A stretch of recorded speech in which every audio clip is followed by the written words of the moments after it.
नमस्कार। कानूनी बातें बताने वाले मेरे YouTube चैनल में आपका स्वागत है। और आज का विषय CRZ जोन। बहुत बार ऐसा होता है कि CRZ जोन ये शब्द सुनने को मिलता है और फिर लोगों को ये नहीं पता चलता कि CRZ जोन और उसके रूल्स क्या है।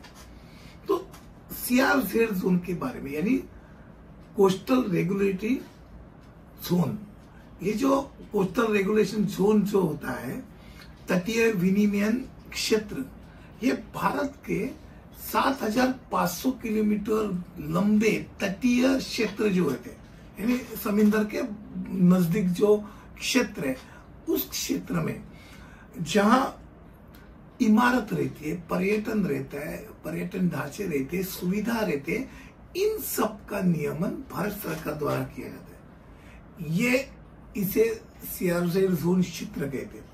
अब CRZ जोन के भी 4 जोन है। CRZ 1, 2, 3, 4 करके अलग अलग उस चीज के लिए अलग अलग ढांचे रखे। उच्च ज्वार रेखा यानी हाई टाइडल वेव, जहां जब समुद्र को भरती आती है, हाई टाइड होता है, हाई टाइड में जहां तक समुद्र आता है, वो समुद्र की जो रेखा है वहां से लेके 500 मीटर के सीमा तक, उसके भीतरी इलाका, ये CRZ जोन होता है। अब इसमें किसी भी प्रकार का नया निर्माण करने की अनुमति दी नहीं जाती। इस क्षेत्र को प्राकृतिक गैस हो या नमक हो, इसको निकालने की अनुमति है, पर बाकी चीज के लिए अनुमति नहीं रहती।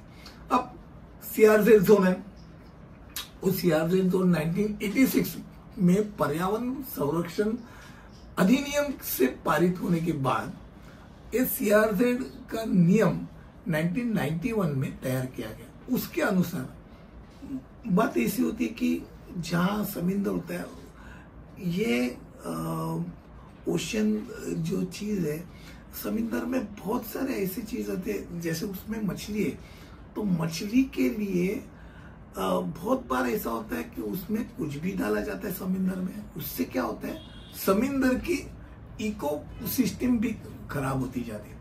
वो इको सिस्टम अच्छी रहने के लिए खाली मछली की बात नहीं, पक्षियों की भी बात होती है। जो पक्षी उस पान क्षेत्र में वो जो जिसको हम मैंग्रोव ट्रीज बोलते हैं, वो मैंग्रोव ट्रीज के ऊपर आते हैं। अब वो अगर इकोसिस्टम ही नहीं रहा तो प्रॉब्लम हो सकता है। इसलिए ये सब ध्यान में रखते हुए CRZ जोन का निर्माण किया गया है।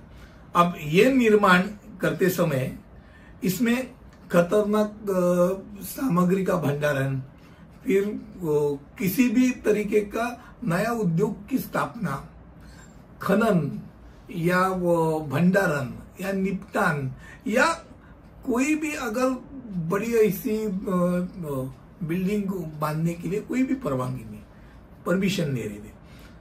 नदियां और झरने के ज्वार रेखा से भी 100 मीटर से अब 50 मीटर तक जो रेखा है वो घटाई गई है महाराष्ट्र में।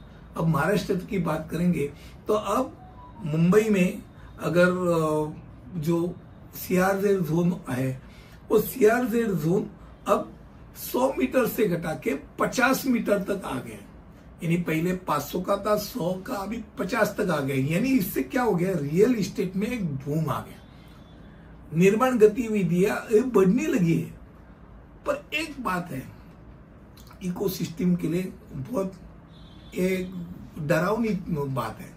अब कोस्टल रोड जो बन रहा है, वो कोस्टल रोड जैसे हर चीज के लिए, जहां CRZ जोन के अंदर जो भी प्रोजेक्ट करना है उसके लिए CRZ की मंजूरी लगती है। अब ये मंजूरी मिलने के बाद, यानी भारत सरकार से लेने के बाद ही वो CRZ क्षेत्र में कुछ काम कर सकता है। आज का जो विषय था वो CRZ जोन के बारे में था। और CRZ जोन तटीय विनिमयन क्षेत्र जो है, यानी कोस्टल रेगुलेटरी जोन, जहां रेगुलेट किया जाता है, कोई भी आके कुछ भी नहीं कर सकता हुआ, वो रेगुलेटेड जोन है। इतना आपके दिमाग में रखिए। और ऐसे अलग अलग वीडियो आपके सामने लाते रहूंगा। अगले वीडियो तक यही रुकता हूं, तब तक के लिए अनुमति दीजिए। धन्यवाद।